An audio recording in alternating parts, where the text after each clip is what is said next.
Alright, folks, it's turn 42, and this was an interesting turn. Okay, so I attacked man. All of these battles went exactly fine, except in Poison Plains, I lost an Onmyoji to a random crossbow bolt. Unfortunate, not a whole lot I could have done about it. I was casting defensive buffs and all that stuff, but in any case. So I took all my target provinces with no trouble. At the very beginning of the turn, the first thing I saw was Pangea sent me a whole bunch of gems, just for fun, I guess, presumably because they're dying. So they just sent me a whole bunch of gems, which, okay, I'll take it. Pangea is besieging their own capital. But in any case, also man had a huge army sitting over here that I did not see. So, wow, that's a pretty big and scary force. 260 tower guard. Oof. But, so I attacked Pangea and I took these provinces, including this throne. And then Pangea contacted me. Man contacted me, and we were talking. And I said something about nature gems. I said, oh, I'm invading you. Yeah, sorry about this. I need your delicious nature gems. And he was like, what nature gems? I have 4 nature income. And he showed me a screenshot of his nature gems. And he had 4 gem income and 160 gems. Because guess what? This is something that I had not thought about. Because, remember a few turns ago, I was mildly surprised to find that man has no nature mages. Because I was thinking of them like middle-aged man. And middle-aged man has nature magic all over the place. But late-aged man has no nature mages whatsoever. He only had his pretender god, the thrice-horned boar. So he cast Mother Oak somehow, and then he just sat on it. And he got, like I said, 160 nature gems. So I, in a moment of impulsivity that I now sort of regret, but not really, I said, well, okay, give me 120 nature gems, and I'll leave you alone forever. And he did. He's sending me 120 nature gems. So, I guess I'm leaving. 120 nature gems is... Now, okay, so, like, this province is really, really good. It's got the Throne of Water, which gives you 3 water gems per turn, and defense skill, and hydromancers. I would love all of those things. Hydromancers are pretty solid. But I already have Water 3. And it also gives you the Lake of Mists water income. So it gives you 4 water gems per turn. So this is a good province. This province has air income. So I'm sad to give them up, but 120 gems in one whack. That's a lot of gems. And, more importantly, that will let me throw up a pretty much undispellable Mother Oak right off the bat. And that's a lot of gems to contribute to Mother Oak, but gem gens are worth it. A gem generator spell, you throw it up, it generates gems. Mother Oak gives you 10 nature gems per turn. So it will more than double my nature income. And,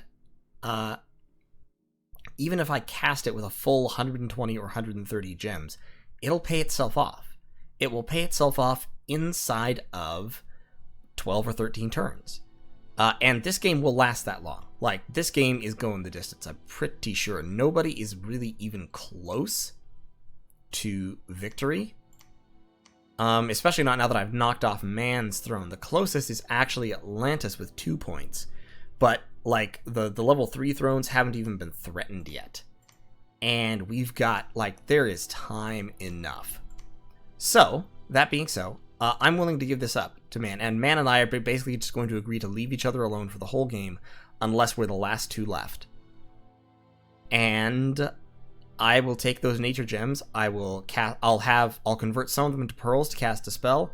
I'll cast a hugely overcast Mother Oak to take it away from Arcocephale, and boost my own nature income. And then time is on my side. After that, Arco, I will fight Arco or Patala, but probably Arco, and it'll be good. It'll be a grand old time. So Arco has a throne right there that he's taking from Pangea, which is I don't know which throne it is. It's one of these unclaimed ones. It's not the Throne of Water, I know that. It could be Gaia, Abundance, Splendor, or Stability. Any of which would be fine except for Abundance, to be honest. I wouldn't really want abundance all that much. Although I am transitioning to the point where my armies are going to be mostly summon based, especially once I get those extra nature gem income. So, yeah, that's where we're at. These guys are just going to research. You need to continue summoning dudes, and you need to put on your bracelet so that you can summon green lions as well. Yeah, like those water gems would be really, really nice to turn into more green lions, but I made an agreement, so I made it precipitously, and it's coming back to bite me just a little bit, but honestly, it's still worth it. 10 nature gems per turn is worth giving up 4 water and 1 air per turn. And so, I will do that, and I'll end my non-aggression pact with Arco, and we'll go to war with him instead. So, this army, we're going to shift back up here. Akifusa is going to search for magic sites. And then I'm empowering this little bat guy in death with all my death gems, so I'll have a death 2 and be able to start breaking into death. The other way I can do this, there's a Jomonese national way to break into death slowly, which is to build a lab on a swamp and cast Summon Nushi, which is a conjuration spell here. Where are Nushi? Nushi. There it is. Contact Nushi. It's a water spell. It requires a whole bunch of water gems, and it gives you a mage who has death 1. But she's homesick, so she can't really go anywhere or do anything for very long. And since I have access to Camazotz, I'm just going to use Camazotz. And I can pump them out 2 at a time, so I'll pump out a few turns worth of Camazotz and spread them around to Death Site Search, and then I will go back to recruiting regular mages. Over here in this lab, we're going to go back to crapping out some crossbows. We're recruiting over there. We can recruit 1 more. Down here, we're also recruiting mages. Getting a couple of Ryujin this turn. Shark Warriors. I should start recruiting Shark Warriors over here, because the day is going to come very shortly where I dispel Seas of Ice, and when I dispel Seas of Ice, I want to basically swarm everybody out of the ocean as quickly as I can. I've got 16 Shark Warriors over there. I don't have any down here, so I'll be able to get those guys out of the water pretty soon as well.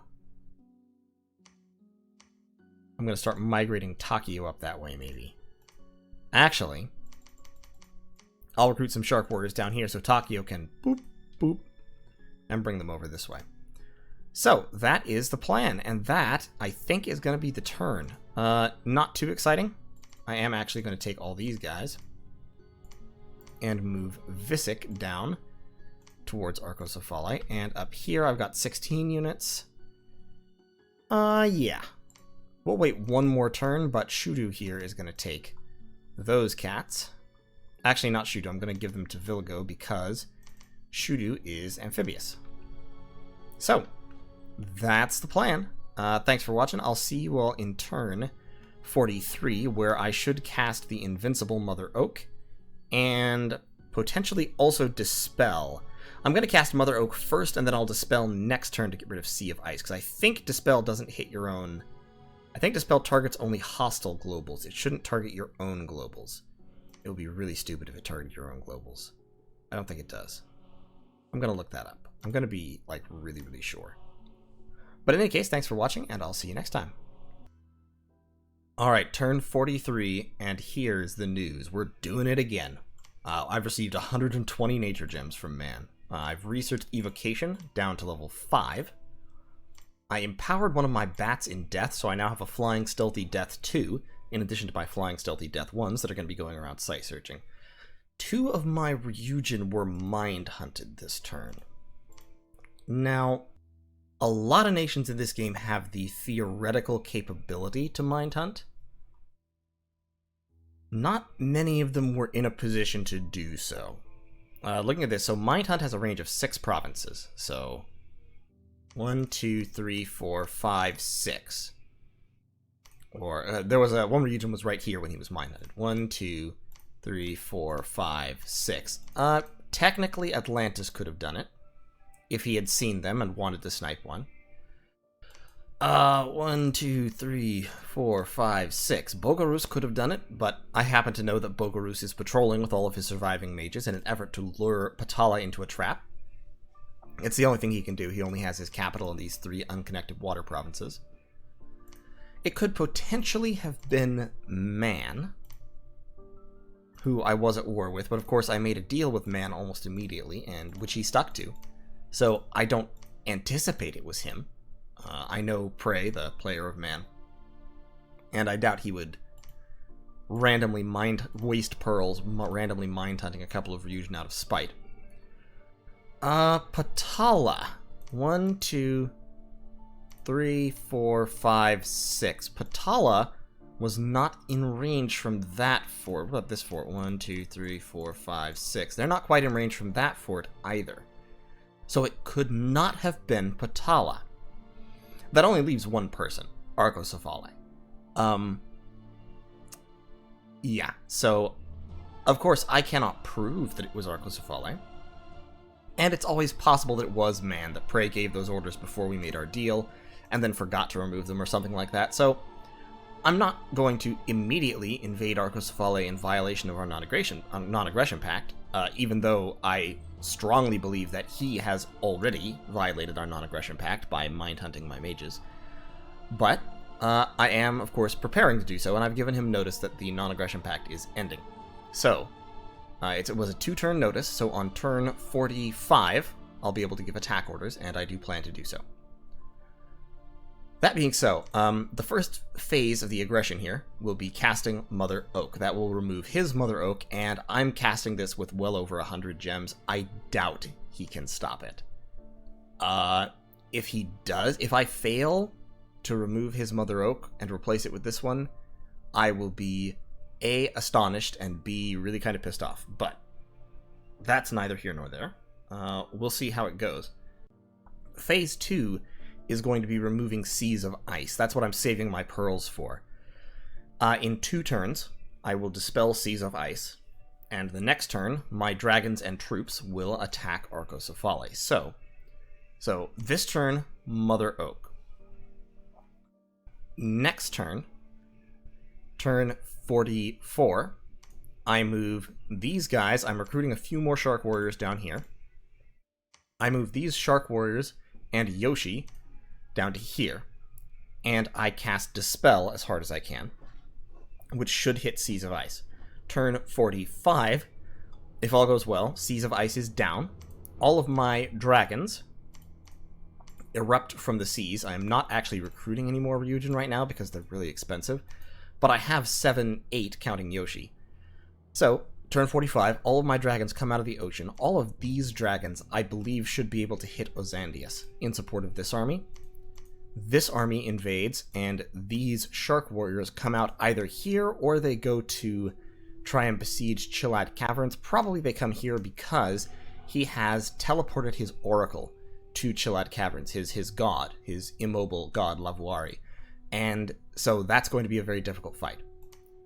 And we roll in, and we start just hurting him as badly as we can. Poor Volcanus has got a disease. Oh well. Arcocephale has some units down here, but not all that many. He is besieging this fort, which I anticipate is one of his major armies. He has some units guarding these forts, but once again, not all that much. It looks like the fort in Agartha was destroyed, which is an interesting choice. He's got a small force there, researchers there. I'm moving scouts in. I'm basically kamikazing scouts onto Chibia and Arcocephale in order to see if I can tell how many troops he has in those locations. What else? I have my scouts all up in Patala as well, just kind of keeping an eye on things, making sure everything's good in the neighborhood.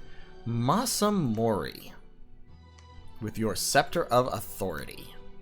I want you to come down to Arcocephale. I should have done this a while back.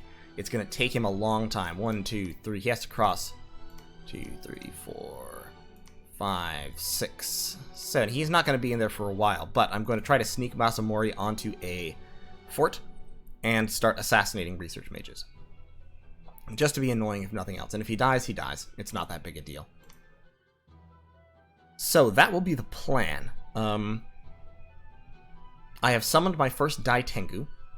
Next turn, whether I get Mother Oak or not, next turn I'll summon my first Kitsune. And the value of the Kitsune in this war is going to be primarily... Here, let me show you. Hold on just a second. Alright, so if we look at Kitsune, Kitsune have high-level nature magic, guaranteed. They also have 4 randoms. 3 of them are 50% chances, which include astral, as well as various elemental paths. So, overall, there's a really good chance that a Kitsune will end up with at least 1 level of astral magic. And, of course, they're fast, and they are stealthy. So, one thing that I'm hoping to do with Kitsune, once I've summoned several of them, is to use them as backstops for Ryujin raiding. Because, of course, if Ryujin are vulnerable to Mind Hunt. As we just saw, if Ryujin are deep striking into enemy territory, enemy astral mages can Mind Hunt them, and that can hurt them quite a lot. It can outright kill them, because it's a Soul Slay attack.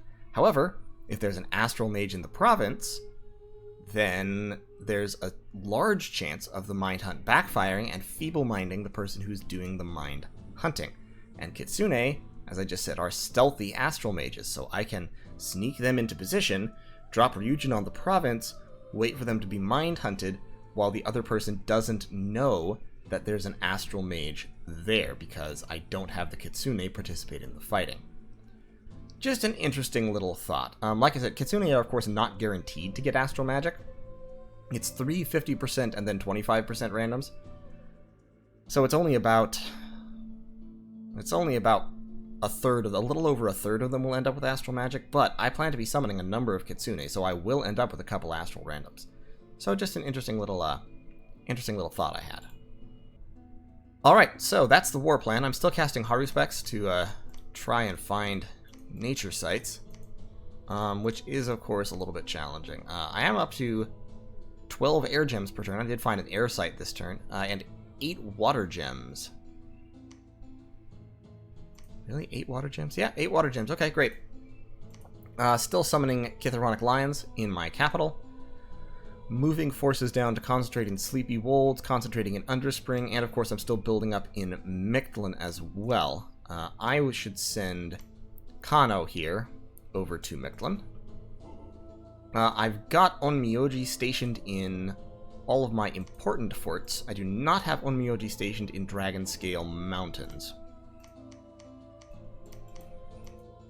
I could use one there because, of course, I do not want to get my forts Mind Hunted, and I anticipate that that might happen, especially if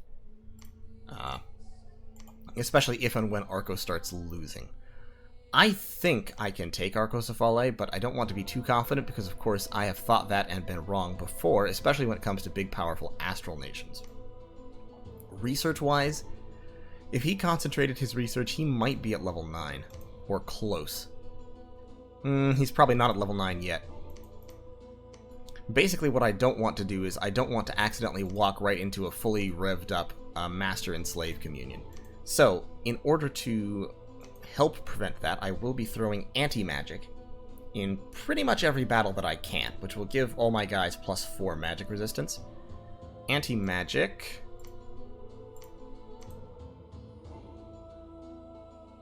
it's not down here. Oh, give me a second. I've forgotten where anti-magic is.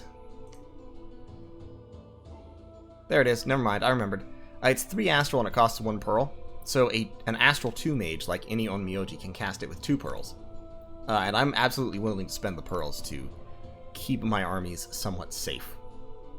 That is also why I'm staging out of forts, so that I can give my Onmyoji pearls right after I leave. I actually already have 3 Onmyoji here, which is probably all the ones I need.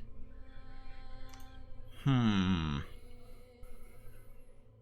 got 5 down here, plus 2 at the capital.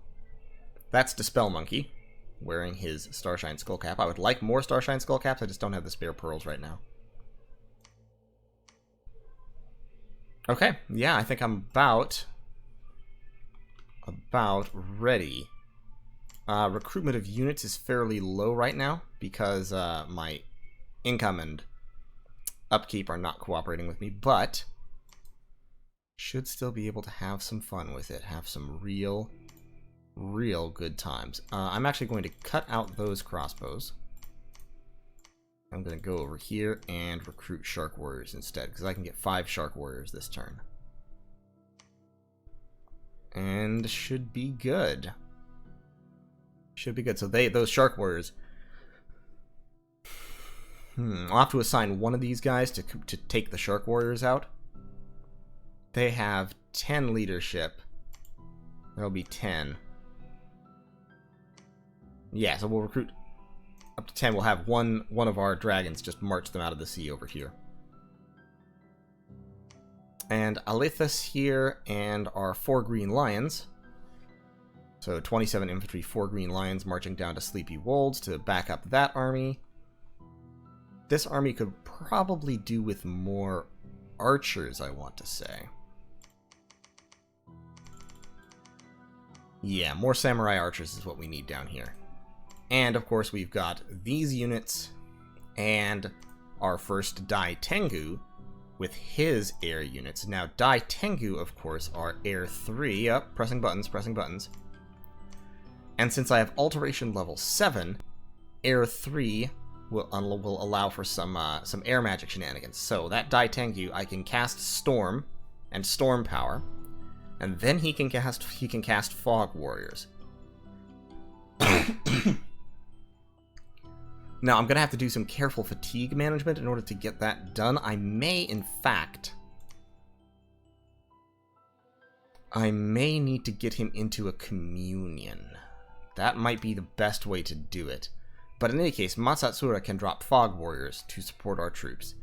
And he can also drop Storm and Mist in order to limit the damage that I take from missiles. In fact, he can even cast, if we get up to Enchantment 6, he can even just throw down Arrow Fend, which is a fantastic little air spell for that purpose. That is actually an excellent reason to grab Enchantment level 6 right now, and then we'll go down to Alteration 9. So, we'll do that. We'll have air magic galore. We'll have all kinds of fun. So this army is going to have Dai Tengu support right at the start. This army is not. We're just going to have to kind of rely on overwhelming force at the beginning. Sumeru here is building a fort to protect my throne, the Throne of Law. And we will go on in and do it to it. Ideally, what's going to happen is... I mean, okay, in a perfect world, we'll crumple their defenses on all 3 fronts. Realistically, I'll be happy with progress on any 2.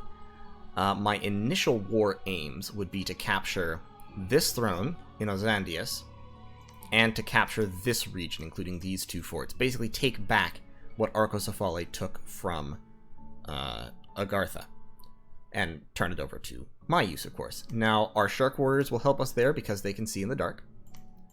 And so if we can buff them, we'll be in pretty good shape. One thing that will help us is we can now cast Mass Protection, so we can just give everybody on the battlefield Barkskin immediately. One issue with that is, of course, Arcocephale has been known to cast flaming arrows on lots of crossbows. I don't actually see lots of crossbows anymore, which is interesting. But they must be somewhere. I mean, several hundred crossbowmen did not vanish into thin air. So I anticipate flaming arrows from crossbows coming at me. The counter to that is going to have to be stacking fire resistance in addition to the barkskin. So for that, I believe...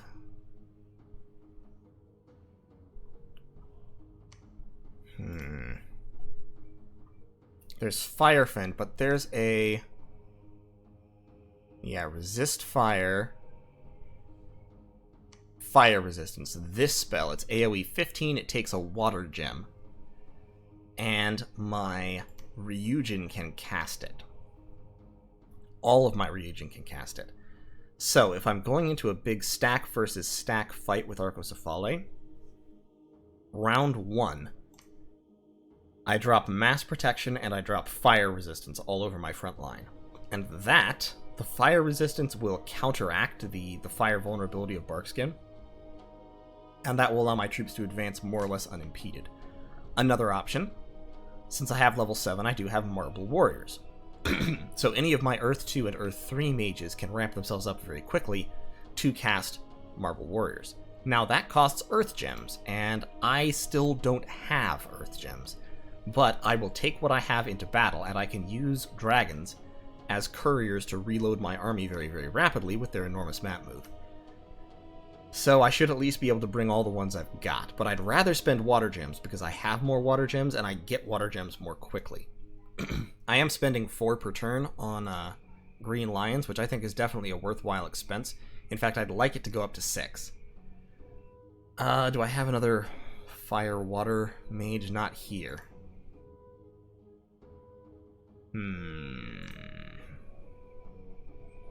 Well, time to go back to good old Master Bader, I think. Forge yourself a water bracelet, please. I'm also still forging lightless lanterns to boost my research. My research is actually really strong. My research is in a good place. I am definitely okay with it. I do have this one tiny water elemental up here, and I do still have the Lake of Living Water that I can still interact with. I haven't been doing it because I'm a little busy right now, and I don't want to be losing mages. So that will have to wait. My mages are sort of distracted at the moment. I'm site searching these sites up here, seeing if I can find anything good. Up north, Man is making a bid to become more relevant to the game by taking over Ulm. He did get hit by Elizabeth Bathory, the magical girl vampire, the other turn, but he wiped her out with fairly minimal casualties, because that's a pretty powerful army, to be honest. 24 Magisters Arcane, and 11 Magisters of Theology, so that's a pretty big, badass Thunderstrike communion right there. And of course 112 Tower Guards, i.e. heavily armored, shielded crossbowmen, who win crossbow fights by virtue of having shields, and so ignoring a lot of crossbow bolts that come back. So I mean, if we view this battle real quick, it was quite simple. Elizabeth Bathory just comes in and throws shadow blasts at them, and crossbows! The vampire jumps to the back. The Shadow Blast hits, and then the Air Elemental starts to trample her. And a million Thunderstrikes come down all around. She is not shock resistant. So if one of those hits her, she's just dead.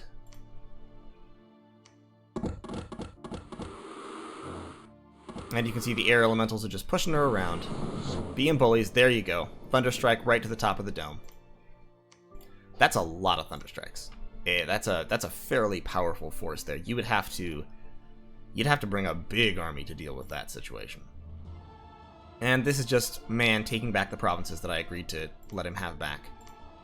Random events, found some gems, finished upgrading the fort here, and that's the turn. I'll see you all in turn 44, where plans will progress. Turn 44 will be the last build-up turn, and then turn 45 we go to war against Arcocephalae. Unless like 900 units show up on every border, in which case we reevaluate, and maybe try harder to get Jimbo to come in and help us. But, in any case, I will see you all in turn 44.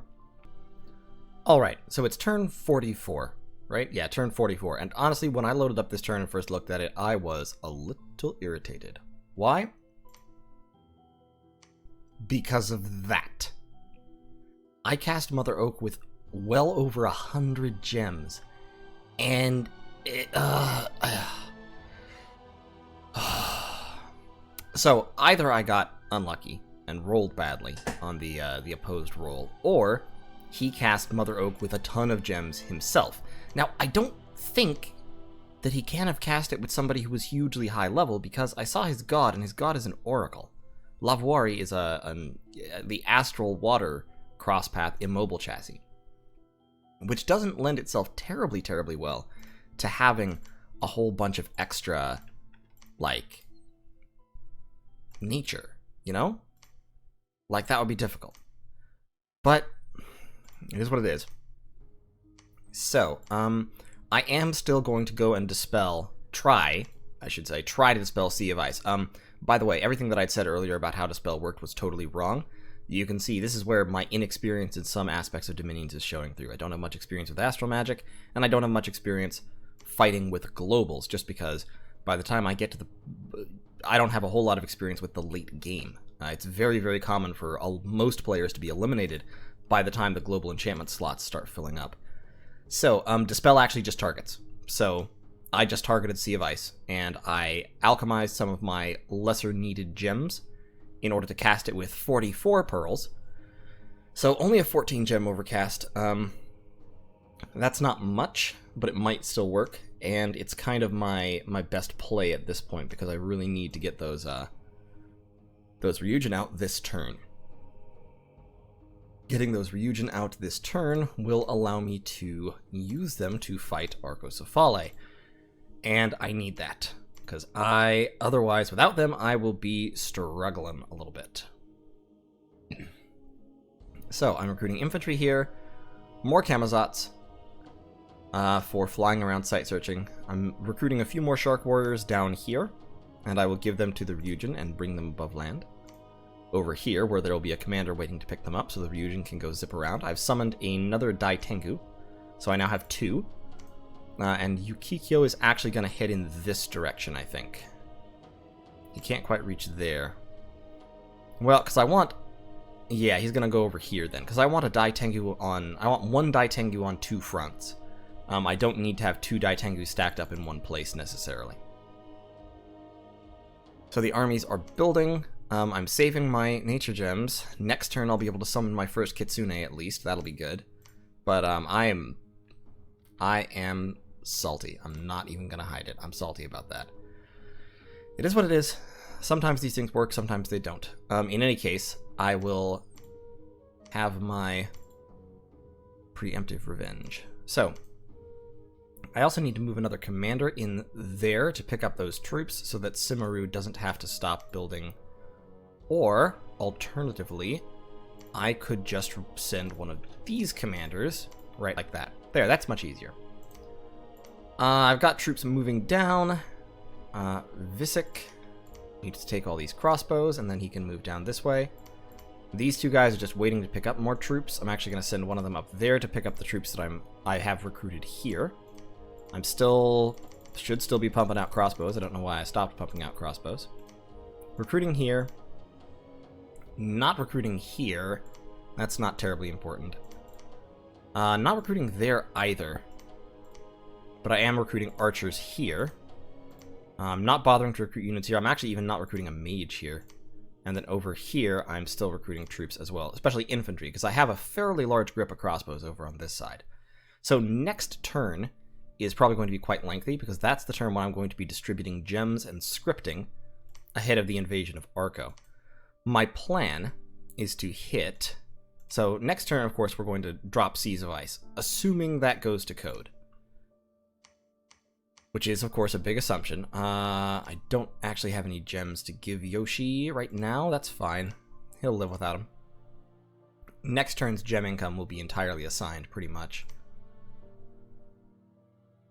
Especially the Earth, because I have, like, no Earth gems. Oh, it's so bad. Yeah. So next turn we're going to assign gems. We are going to be leaning heavily on nature magic.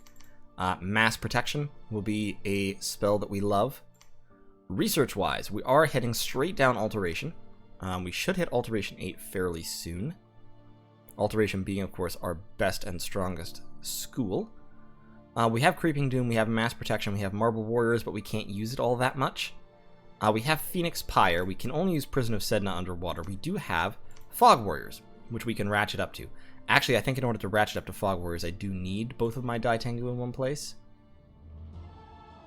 Because one of them can cast Storm, the other casts Storm Power. That pushes him up to 4. And then he can cast Fog Warriors. Yeah, so we need both of those in one place. So this army will be able to Fog Warriors. However, I don't think this is actually the largest army. It does have the... This army has my little Green Lion posse. Yeah, 27...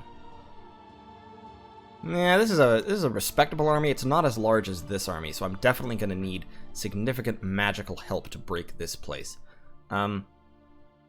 He does have what I believe to be a pretty significant mystic communion in this province. So, we'll see how it goes. I may actually hold off on this attack for a while. Just sort of try to outface him here. Move these guys, obviously, up in there if I can at all. I also do have 16 in this province that will be moving out, so they will also head in this direction. This army is a little bit beefier, and of course I've got these reinforcements joining it, as well as these 19 Shark Warriors. So this one I'm pretty much just going to roll in and see if I can set them down on one of these forts. It'll be interesting to see what happens. Also, Patala is now besieging Bogorus, and I didn't get to see that battle, unfortunately, because Bogorus had 100 province defense, and so I could not move scouts in. I'll try to poke Nasage and see if I can get the battle set to me or something, because that sounds like it was probably pretty cool. I've heard that Marignan also has 100 province defense on his capital, which is interesting. Patala looks like he's finally going in for the kill there. So, this is gonna be a thing here. I lost my scouts that bounced Chibia and Arcocephali, which I kind of expected. Chibia has 112 units patrolling, mainly hoplites, which is okay. I don't know how many mages they have, which is a problem. Also, Bogorus bounced a scout off of Raga for some reason. Like, why? And Chibia has 112 units patrolling. Arco only has 60. But I imagine they have even more mages in Arco. In other events, I cast Haruspex a bunch and found nothing. I'm probably actually just going to stop casting Haruspex now. I contacted the Dai Tengu, I cast Dark Knowledge and found nothing. I didn't find any magic sites. Unexpected events, got some growth. Barbarians are preparing to attack Lyratos, which is this province here. I don't really care about it all that much. It does have an enchanted pyre, which gives me a fire gem, but fire gems are not high priority for me, so that's okay.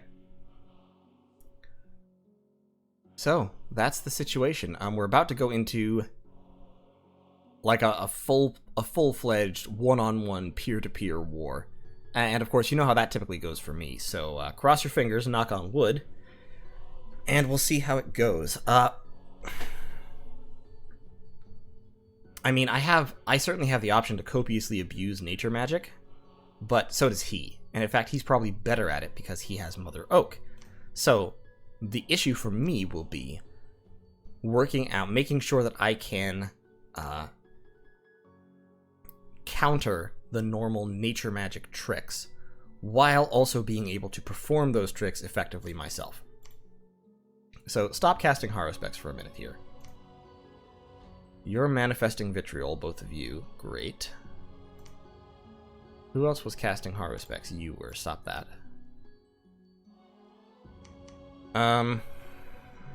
Yeah, because I get 9 nature gems per month.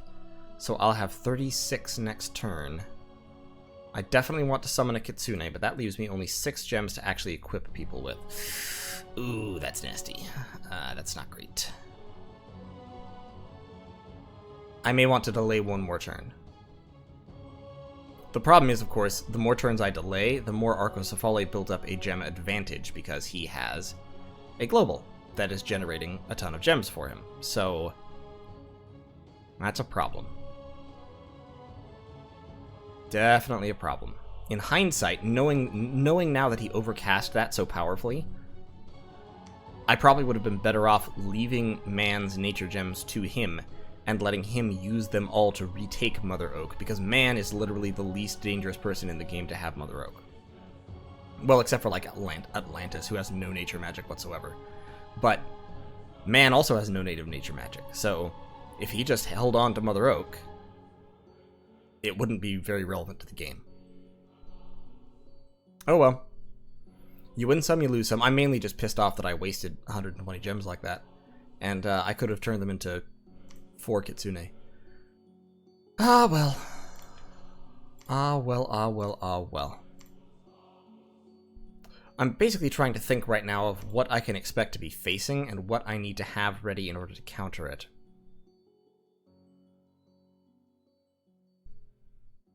Howl. I can definitely cast Howl. But I need a true nature 3 in order to do it. So I will need Thistle Maces. I'll need nature boosters, of which I have 2. I can take them away from Kintoki because Kintoki, as it has been proven, is not actually capable of overpowering Mother Oak, so there's no point in leaving boosters stacked on him. So I can give them to other nature. So Fusamasa can actually cast Howl natively, because he is native nature 3, and then I can spread other boosters out as necessary. A nature 2 with a booster can cast Mass Protection. Yeah, okay. Yeah, we can make it work. And then this guy can cast Earth spells really well. Okay, we'll do all the major scripting and gem allocation next turn, like I said. I'll decide. I'll actually make the call then on whether I'm going to summon a Kitsune or not. I really want one, but if I do, I think that delays the attack by a turn because I will need to have more than 6 gems to distribute to people. Air gem wise, the only Narmi that will really need air gems is this one that has the Daitengu. Other than that, of course, I don't have a huge amount of air magic, and I'd kind of like... I'll be saving most of my air gems in order to summon another Daitengu as quickly as I can. Rintaro is actually going to move down here to Sleepy Wolds and summon it there. Yeah. The other option, of course, is, now that I have 2 Daitengu, they can spend air gems just pumping out regular Tengu, because it's a scaling summon, and so they get more. They get 7 for 5 air gems. Might be worth thinking about. In any case, that's turn 44. I'll see you in turn 45, when hopefully things will go a little bit better for me.